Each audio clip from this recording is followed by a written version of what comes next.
Good evening and welcome to the Manchester is Blue Show. This is the Champions edition of the Manchester is Blue Show. We got Dan. How we doing, Dan? Not too bad at all. How we got Amy? How we doing, Amy? Yeah, very good now. So, Dan, me and Amy have been talking over the last week or so, and I think every time I've spoken to her, she's had a drink in her hand. So I'm genuinely surprised you're not paying. And you're drinking as well. What's wrong with the world? There must be something about success and alcohol, which is just amazing. See, I've not had a drink since we've won. I'm saving myself. I'm on the scotch. Are you really? Christ, mate. It's a bit extreme. Long days at work. I'm only 25. I've got ages to go before I ring. 25? You don't look a day over 60, pal. That's City for you. How good is it to say we're champions at last? I've been so nervous about it. I need to go. I think I need to go and see a psychologist about it because I'm such a pessimist. So many City fans are like, it's done. It's May, April, March. The league's done. We're done. It's fine. Amy, were you as nervous as I am, or were you just like, you know what, you were happy? You were just expecting it to happen? I honestly, when we lost against Chelsea the other day, I was like, surely not. Like, surely we're gonna get. What did we need? 2 points out of Brighton, Newcastle, and Everton. I was like, surely. But part of me was just thinking, because obviously we turned it around with 6 games to go and 8 points. I was like, surely United aren't going to do that. Like, part of me did worry a little bit. That is the moment of doubt, isn't it? And people start saying, are any of the City players going to do the Slippy G moment? And, exactly. and we're going to see Suarez crying. Who's going to be City's Suarez crying? I was like, I just want to get this over the line. And I was really disappointed against Chelsea that we didn't put a full strength squad out. And I look back at it now, and I feel a bit silly for being that disappointed because I'm kind of thinking there's a master plan behind Pep's line here. What do you reckon, Dan? Nah, I'm still in the camp. I wish we'd won it there and then. We're at home, get it done, and then in the end, I suppose rotating don't matter because it didn't matter that we lost that game anyway. But it would have just been nice to win it at home. I'm sick of United winning at Forest, especially they've won more league titles for us at Old Trafford than they have for themselves. I would, as much as that's a beautiful statistic in itself, I would have much preferred winning it for us. But is that a real statistic? Is that a proper statistic? Since City won the title in 2012, United have won it for us at Old Trafford twice. Then they've won it for themselves there. That's hilarious. Second home is Wembley. Third home is the Swamp. We've not had such a bad record there either, have we? Which is even better. Crikey, that's an amazing stat. So the thing is now we can kind of sit back and relax. We've got 3 games to play, and the pressure's off, guys. But the pressure won't be off the City, will it? We're gonna be. What do you reckon, Amy? Do you reckon he'll be making 7, 8, 9 changes, or do you think he'll be pretty consistent in the teams he'll be playing? What do you reckon? I think he's going to keep it. I think he'll probably put in. I think Laporte and Ake need more game time, and like Torres, I think bring him in for the next few games. But in terms of like actually playing kids, I don't see that happening. No.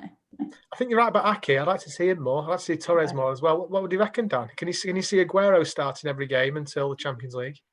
Well, my thoughts on Aguero. I think he should be dropped after that bloody Panenka. Jesus Christ, I would have forgot about that. Half time, but I didn't even mind it. But one player that definitely won't be featuring is Kev. He's ruled out. What's the news, Dan? Tell us the news. I've just been working all day. I've not really seen much what's happening, but I saw that he might not be playing tomorrow. He's, I think it's his calf. He has got it is a muscle. I know that, but I'm not 100% sure if it's his calf or just something else in his leg. Okay. He's just feeling a bit of discomfort. Not a full blown injury. He could play. But he doesn't like the feel of it, so he's ruled himself out of the Newcastle game. Listen, any niggles with Kev, we wrap him in bubble wrap, don't we, for the next week and a half? There's no issue. Like you said, we can put our feet up and relax now. Play some of them kids. It doesn't matter. Not necessarily kids, but the likes of Torres, who, for me, I think these games, these sort of nothing games for either team now. Newcastle have got really now to play for, despite being in good form. If we get a win against Newcastle with Torres, I think that'll do him the world of good because he started the season off, especially in the Champions League, in such good form, and then he just completely went. But going back to your thing about Ake, definitely have him in. It's a shame Ake's played in the so-called weakened teams that have lost because he's not really put a foot wrong. He's getting slated by other City fans because he's not good enough. From what I've seen of him so far, he's not put a foot wrong for me, and he seems a quality, solid, confident centre back. So he's got to see he can be in lots of plans in the future. Very much so, and it's an interesting one, because for the first time in a long time, our centre back four has been. It's four, isn't it? So we got Diaz, Stones, Laporte, and Ake. Do you know what? I'd argue to say that's the best four in the country. If two of them got injured, you'd still feel pretty confident, wouldn't you? So we're in a great position there. So we need to look at left backs in the future. But one player I just want to talk about is Phil Foden. At 20 years old, he's got more trophies than Steven Gerrard in his entire career, and that's bonkers, that, isn't it? He's more than Patrick Vieira as well, isn't it? Absolutely bonkers. I just it's funny to see. I don't know where Phil's going to go with his career and how long he's going to play for. Hopefully, it will all be at City. I'd be extremely surprised if he left City, being a City fan, with what he can win. But he's been phenomenal this year, and I just feel, Amy, you like Phil as much as I do. I just feel that there's so much more to come from him. Yeah, I feel like I want him to play maybe one of the next 3 games, but because he's got to start in the final, Champions League final. He has to. There's no doubt in that. But I just think he's going to be brilliant. He is now, but give it 3-4 years time, he's just going to be. He could potentially be the best player in the world 3-4 years time, I reckon. Up there with Haaland, between them two. And the good thing about him as well, sorry, Tom, the good thing about him is, a lot of talk about Pep maybe only staying for 2 years. He never normally stays longer than 3 years at a club. Phil is one of them players that no matter what manager comes in, he will fit into any plans for any manager. He's so versatile and so level-headed. He can play left wing, right wing. He can play centre forward if he really wants to. I think he's capable of doing it. And he can drop deeper as well. I think any manager in the world will be happy to have him in the team. Any manager. It's a funny one, isn't it? Because I first imagined Foden playing in the centre midfield position. I never for one moment thought he'd have his best games on the right wing and left wing. And Pep's just seemed to have done his little magic wand trick and moulded him into an absolute belter of a player, which is phenomenal, really. Hands down. He grows into games as well quicker than I've ever seen a player in a long time. I think the last player he gets compared to him a lot now, but one player that always grows into a game, gets into the game straight away, is Gascoigne. Hands down, he's the prime example of peak English potential in Gascoigne is Phil Foden. He's got every element, and in my personal opinion, he's already much better than Gascoigne, in my opinion. I didn't see that much of Gascoigne growing up. Although I obviously saw him a lot for England. I never really paid attention to other teams when I was growing up. It was always City that I was always interested in. But for England, I saw him sometimes. Yeah, exactly. I wish I had your footballing knowledge, pal. But my brain just switches off for other teams. I got one love in my life, mate. Sorry. I know more about the Dutch League too than I do the Premier League at the moment for some reason. I just see so much promise with Phil, and I think we're so lucky with the players that we've got, and the average ages of some of the players in key positions. The other Premiership teams must be scared because we're getting to a stage where if we go on, which I predict us to go on and win the next 3 games, dominated this season. Next season, the year after that, the players that were coming through aren't necessarily getting past their peaks. We've got Fernandinho, who, God, I hope he signs another year. He must sign another year. We'll come on to that in a minute. But you still look at the likes of Mahrez, you've got obviously Foden, Diaz, Stones, all the way through that team. They're in the 20s still, and it's bonkers, absolutely. But I mean, Gundogan's the wrong age, wrong side of 30, isn't he? So that potential, the only replacement I can see he is needing a position replacement is left back and central midfield, maybe at a push when Fernandinho leaves. What do you reckon, Dan? I think Walker's another one we need to keep an eye on. He's in peak performance right now. This season, hands down, he's suddenly shown a level of maturity as well. He's I don't think he's had a single red card this season, which he's prone to one a season, one or two. But I think that's helped with Diaz, a commanding figure at the back. Just someone he's able to allow Walker to do his running up the pitch. He's able to just concentrate on his own game, and I think that's a position that we may need to look at in the future. Yeah. Whether that means Jan Couto might get a chance, but he came in and disappeared straight away. He's hardly getting game time at Girona, but definitely a central midfield is a position in the future. I was speaking to Cloud on the transfer podcast that I do, and it's a name that keeps popping up, and he popped it back up again. Was Aouar. I think he'd be perfect. He's that sort of Gundogan type role. He can join the two. We had Fernandinho to rely on all that time to join the defence, midfield, and attack up in one single play. We won't have that when he's gone, but Aouar, he seems to be that sort of player for me. So it'd be an interesting one, I think, that would fit into this team quite well. Don't know much about him. You have to post something about him on the page, mate, so I can do some YouTube scouting on him. One player who does look a bit exciting is that Brazilian lad we signed who's, is it Kaiki? Kakai, yeah, something like that. He's scored some cracking goals in the last couple of weeks. Have you seen much of him, Amy? Have you been YouTubing like I have? When we signed him, I watched a few YouTube videos on him, but apart from that, I don't know a great deal about him. What is he, like 16, 17? Yeah, he's a young'un, but he's got fantastic. He reminds me a bit like Robinho, just not as stocky. He just seems like a build of Phil Foden, but quick on the ball, and he just seems to have this moment of magic. And I don't want to build players up to be let down like Jan Couto. I thought he was going to come into our first team pretty quickly, but I was proved massively wrong. I just hope he's not another one of them that gets shipped off.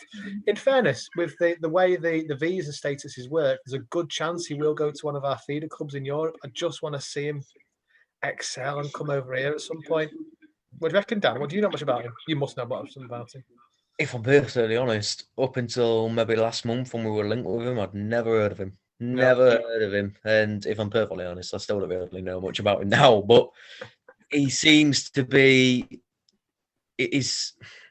I know he's only, 16, 17. His stats are, something that hits you like a young prime Neymar, Santos, that everyone was raving about.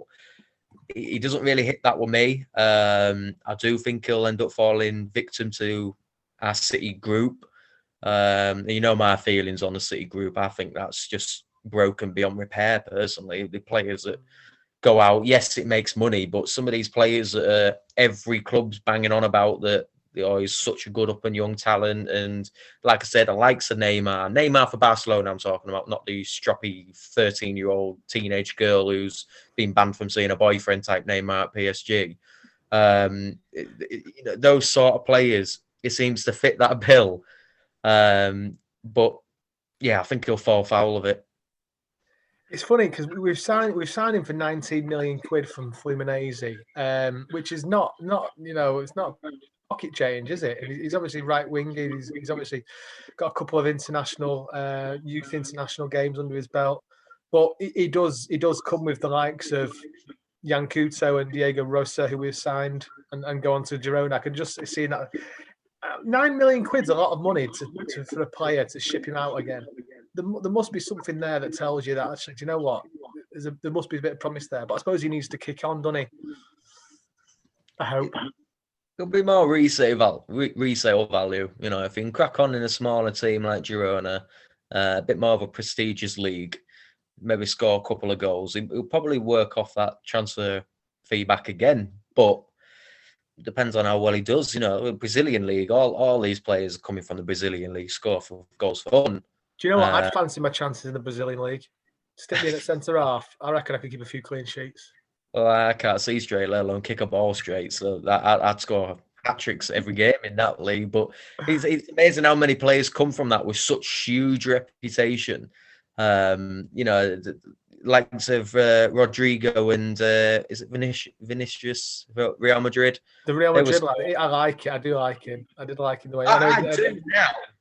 I know he didn't have the best of games, granted, but in the Champions League this season, no bar recent games, he's been solid. But he came from there with huge potential, everyone raving, scoring goals for fun, and he's hardly kicked on. I know it's Madrid, but when you've got world-class players around you and you just still can't perform despite all his rave reviews, it sort of highlights the Brazilian league in that aspect. But at the same time, Douglas Luiz, he seems to have kicked on. We struggled not to. Well, we didn't get the visa, did we? And for some reason, Villa did. He's an interesting one. I still don't understand that. It's in the same league, same country. How come Villa were able to get a visa and we weren't? Visa details. I don't know. It's funny. I've been doing a lot of stuff with visas over the last couple of weeks with work, and I can't understand why.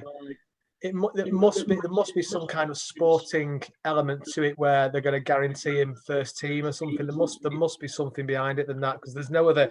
If you're coming in on a working visa from overseas, you'd need sponsorship for a start. So I'm thinking that if any club can offer him sponsorship, there must be something added on top of that list that Villa can offer more than City. I don't know. It's the honest answer, pal. I don't know. But he's the one that got away from me. I think he's quality. Do you not think there's still an option of signing him? Have you seen much of him, Amy? Douglas Luiz at Villa? Well, I was watching him just before we came on, and he's playing tonight, aren't they? Yeah, and to be fair, he does look good. But there was one, they had a corner and played straight to him at the edge of the box. It went miles. I just watched it. And I was like, I do think he's a good player. But I just saw that and I was just there like, nope, not for us. Stick him on penalties, he'll be perfect. Yeah. Oh, do you know what? The thing is with penalties, I fully expect Sergio to try a Panenka again if we get another chance. And I just think to myself, do you know what? He is the type of mentality to not be worried about that. Anyway, let's move on from this. Oh, is somebody calling you?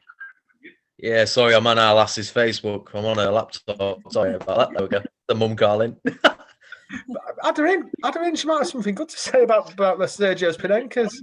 I stay quiet around her in the best of times, let alone on a podcast to God knows how many people.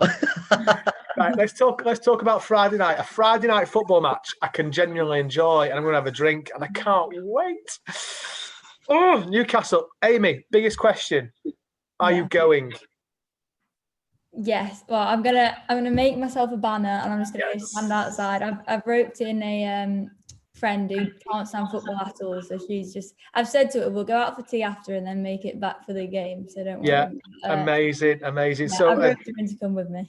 Dan, Amy's at Newcastle Uni, so she's up there, so she's got a prime chance to go up there. And what are you writing on your banner, Amy? I've still not decided. I don't literally know if it's just go simple champions and just leave it at that, or to like.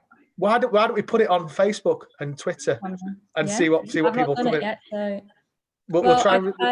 I messaged my friend. All my friends are saying, "Oh, put Mike Dean Slaughter's chickens on it." Yes. Sorry. I was standing on my own holding that. I feel like with all the Geordies around, I just feel like, oh. Oh, do you know what? If you did, you'd get on Peter Crouch's podcast. That's what my mate said. They were like, "Do you want to be on the podcast?" I was like, "Well, yeah, but if I'm on my own, just holding that." If you've got a banner, it's two-sided. So you just either side. I wondered that. No, I actually did wonder that. Please. Yeah, please do one. Right. For that. I don't know. Right. How big's the banner are we talking? I've not got it yet. I was going to go to Tesco tomorrow morning and have a look if there's any. I don't know, like an old bed sheet and cut it from Tesco. I don't know, one of the cheap ones. I wonder that. I don't know. Right, Dan, remind me. We need to put something on Facebook later. Amy's going to the game. She needs to create a banner, and we need something to go on it. So we'll put that down as we'll give away a couple of free snoods or something to somebody who can come up with the best one. I love it. No swearing allowed, obviously. A packet of chips for the champions. You what? Packet of chips for the champions. Chips for the champions, eh? My little son Max loves the chips and champions. Right, so we're digressing. Team news. What we're going to play. What we think is going to be the team for the Newcastle game, guys. I want Ake at left back, as rogue as that sounds. Ake left back, Laporte, and not Stones because he's out, isn't he? He's still suspended. Is he? I think. If he's not, I'd play him. But if otherwise, it'd have to be Diaz. we've got to think damage limitation here, haven't we? But with a view of we want to win the game. I can't see us making. I can see it being a fairly strong team. Saying that, any team we pick is fairly strong, isn't it? It just depends what formation Pep decides to choose.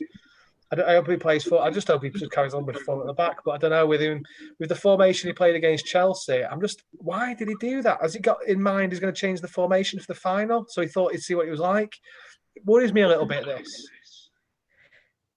See, for me, it's the overthinking again. Yeah, every Tom, Dick, and Harry knows that Pep is trying to throw in a curveball to Tuchel. You know, he's played 2 different formations with completely different teams from what we all expect him to put on at Champions League. But every man and his dog, unless Pep decides to be a complete bonehead like he did against Lyon last year, can tell what the squad's going to be against Chelsea. Everybody knows exactly what player's going to play.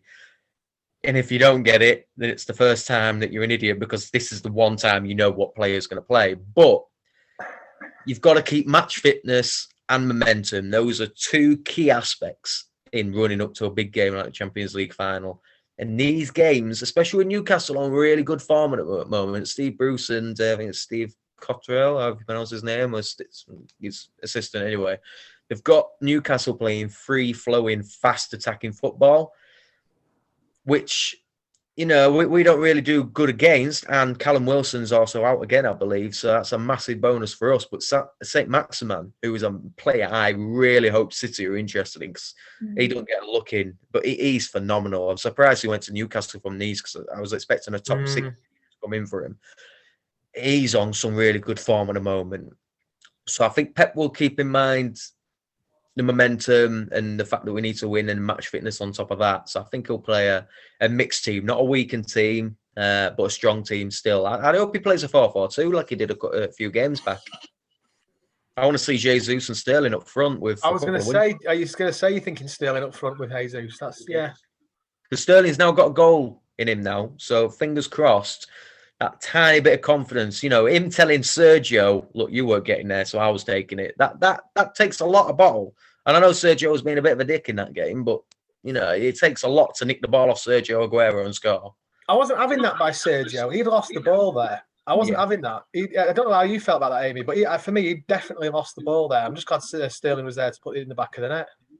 Yeah, no, I was watching it and I was just there like, oh, surely he's just going to shoot. And I don't know if he missed it. I don't know, but he just took it too wide. And then, he was lucky. I think he wasn't scoring if Sterling wasn't there. He was lucky Sterling was there, yeah, I think. I agree. Right, the last thing we've got to talk about is predictions. Let's have predictions, because we know there's no point trying to guess the team, because it could be absolutely anything this tomorrow night. What time kickoff? Is it 8 o'clock? I think so, yeah. 8 or quarter past one of them. Yeah, it's one of them, isn't it? Scoreline. I'm going to do a scoreline tonight, Dan. Fucking hell, need more scotch. I'm going to go 2-0 City. You've gone for a win as well, You're getting your head tested too. Well, that's it. We've won the league now, so I can do it without trying to jinx anything. 2-0 City. Go in for that. Go on, Dan. What are you thinking? If Bernardo Silva's playing 4-1 City. 4-1. You think we'll concede? I think Newcastle are too good at the moment in terms of finding a goal. I do think they've got something about them. Remember, they put 4 past Leicester.